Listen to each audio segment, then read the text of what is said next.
기도할 때에 기억나는 사람들, 기억되는 교회를 기도해 주심으로 하나님께 은혜를 입는 성도들이 다 되시기를 예수 그리스도의 이름으로 축원합니다. 사도께서는 기도할 때에 데살로니가 교회가 기억하게 되었다고 말씀합니다. 그래서 하나님께 감사하고 그들을 위해서 기도해 주었습니다. 근데 바울 사도께서 그렇게 기억되는 이유가 무엇이었느냐? 데살로니가 교회는 세 가지가 있는 좋은 교회였습니다. 하나는 믿음의 역사, 하나는 사랑의 수고, 그 하나는 소망의 인내입니다. 교회는 믿음, 소망, 사랑 이 세 가지가 항상 있어야 건강한 교회요, 그리고 하나님이 기뻐하시는 교회가 됩니다. 데살로니가 교회는 시작부터 믿음으로 시작된 교회예요.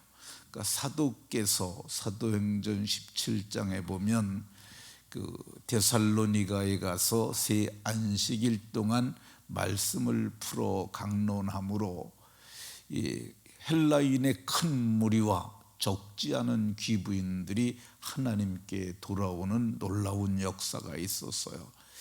그래서 데살로니가 교회는 말씀을 처음에 전했던 바울 사도께서 믿음으로 전해서 믿음의 역사가 있는 교회였고요.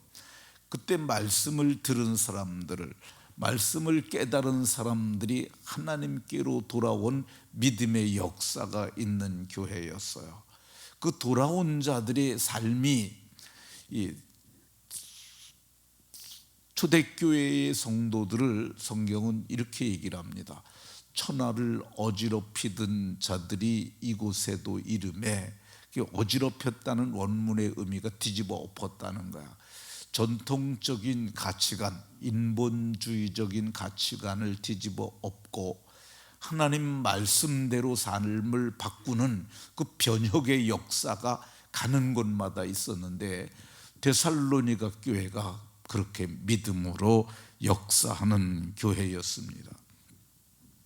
우리 교회도 믿음으로 개척된 교회고 또 함께하는 성도들이 믿음으로 지금까지 함께해서 우리에게 수많은 믿음의 역사가 있었습니다. 네, 그 많은 믿음의 역사 중에 몇 가지를 이제 새벽에 우리가 살펴봤는데, 오늘은 어제에 이어서 아프리카 차드에 선교했던 선교의 역사를 이어서 말씀드리려고 합니다. 아프리카 차드에 선교가 시작된 것은 신실한 하나님의 사람 김영섭 선교사를 만나게 되었기 때문입니다. 누가 가서 하느냐가 중요하고요, 그리고 그 사람이 어떤 성품과 어떤 기질을 가졌는가, 그것이 중요합니다. 그리고 그 사람이 가진 복음도 역시 중요합니다. 그런데 김영섭 선교사는 바른 복음을 가진 분이세요.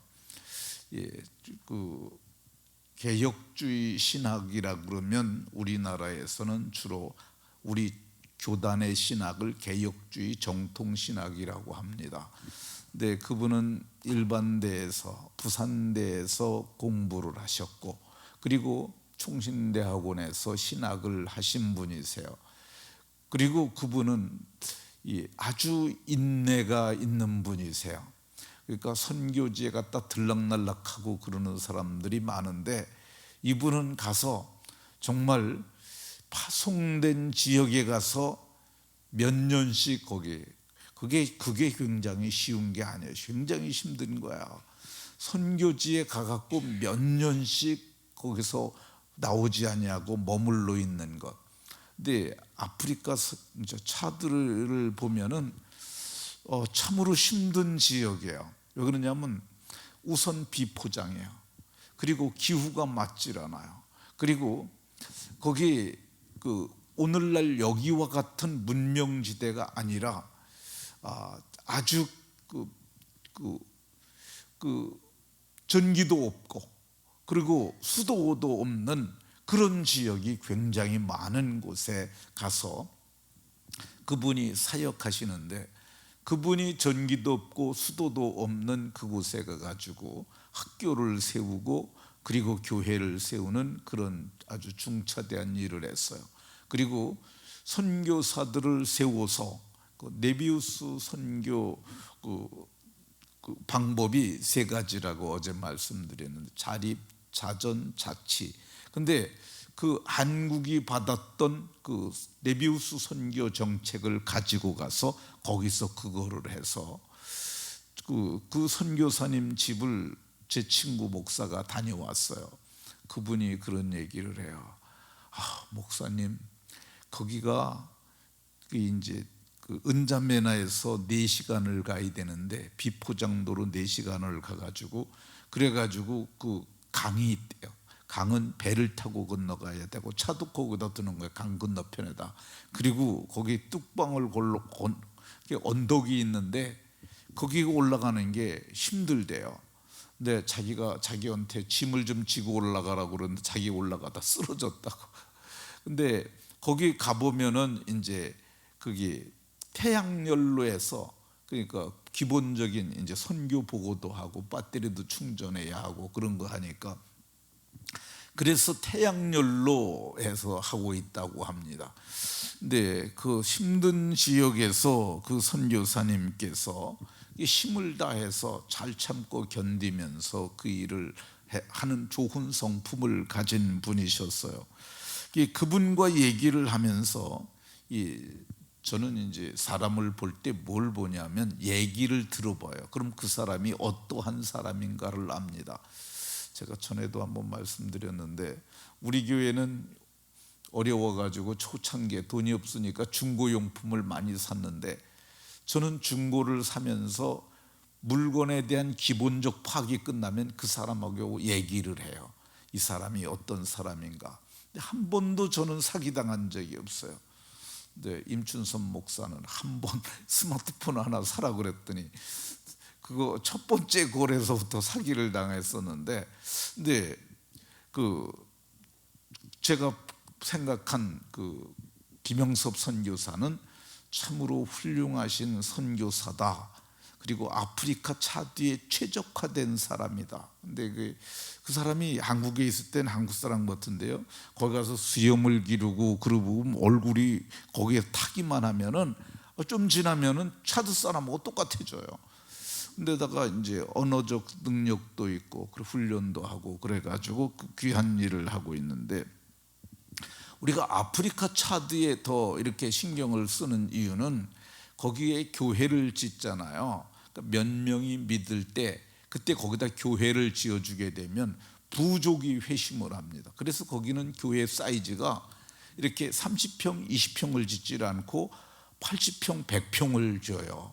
그 이거 뭐냐면 부족이 다 들어가니까 그건 굉장한 사건이라고 생각이 들어요. 거기다 모스크가 건축이 되게 되면 모슬렘이 지역이 다 모슬렘으로 변하는 거야. 그러니까 거기가 우리가 교회를 짓는다는 것은 그 지역의 그 전체를 복음화할 수 있는 그런 기반을 만들어 주는 것이라고 할 것입니다. 그리고 우물은 우리가 교회 옆에다 주로 파는데, 그러면 거기 우물을 파면 소문이 다 나는 거예요. 그 지역 사람들이 다 와서 그 물을 떠가서 그 물을 먹는 거야. 우리가 이제 텔레비에 보게 되면 흙탕물 먹는 애들 보여주면서 한 달에 10,000원이면 몇 명에게 맑은 물 줄 수 있다고 그러잖아요. 그거요. 10,000원가 주면은요, 그게 그 선교지에 전달되는 것은 5천 절반 정도 전달이 된다고 그래요. 왜 그러냐면은 그게 우리는 선교사한테 바로 전달이 되잖아요. 그 유통 과정이 긴 거예요. 거기는 우리가 전달을 하면 선교단체에 전달하면 선교단체에 일하는 사람들이 유급 직원이 많은 거예요. 그 유급 직원들 월급 주고 다 그 돈 갖고 어디서 하겠어요. 그러다 보면은 실제 전달하는 되는 것은 절반 정도 남짓된다고 그래요. 근데 우리가 그 우물을 하나 파주면은 그게 몇 명에게 주는 게 아니라 물은 풀면 계속 나오잖아요, 지하수니까. 근데 그거 먹으면은 그 지역 전체가 먹게 되니까.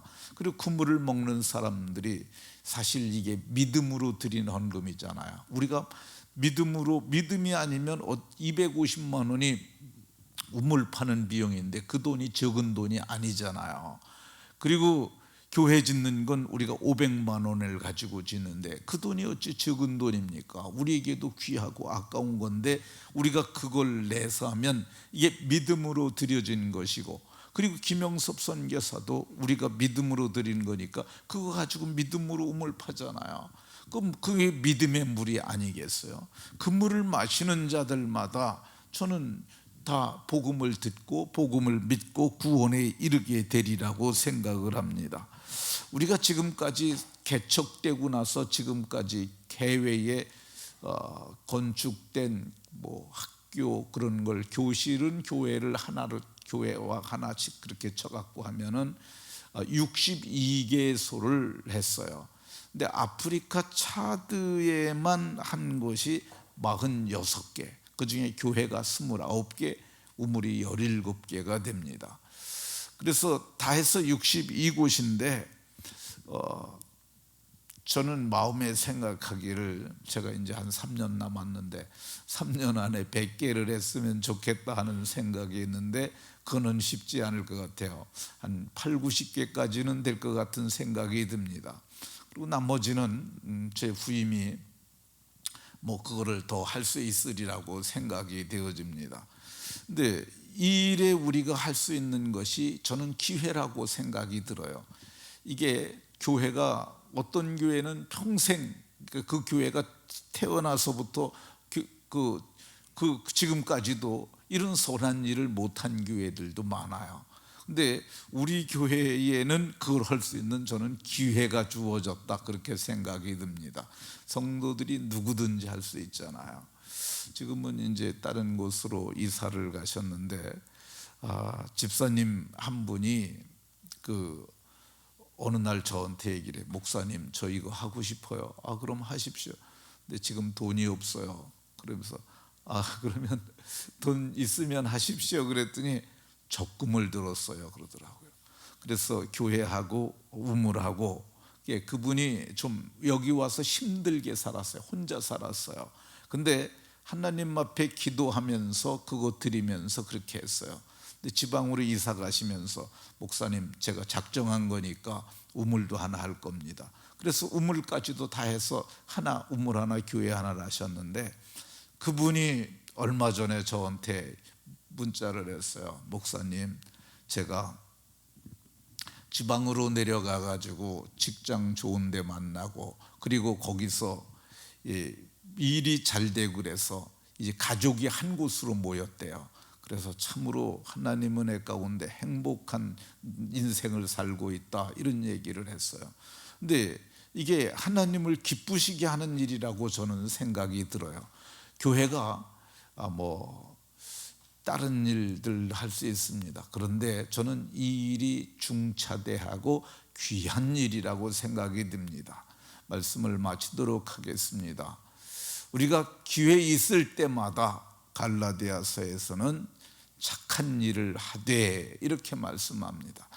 이 착한 일이 기회가 주어진다면 착한 일들 하셔서 하나님 앞에 소자 하나에게 냉수 한 그릇 준 것도 결코 상을 잃지 아니한다 했는데, 마르지 아니하는 샘물을 저들에게 주면은 주의 날에 정말 큰 상을 얻지 않을까 하는 생각이 듭니다. 모두가 선한 일에 열심을 내심으로 아름다운 열매가 있으시기를 주 예수 그리스도의 이름으로 축원합니다.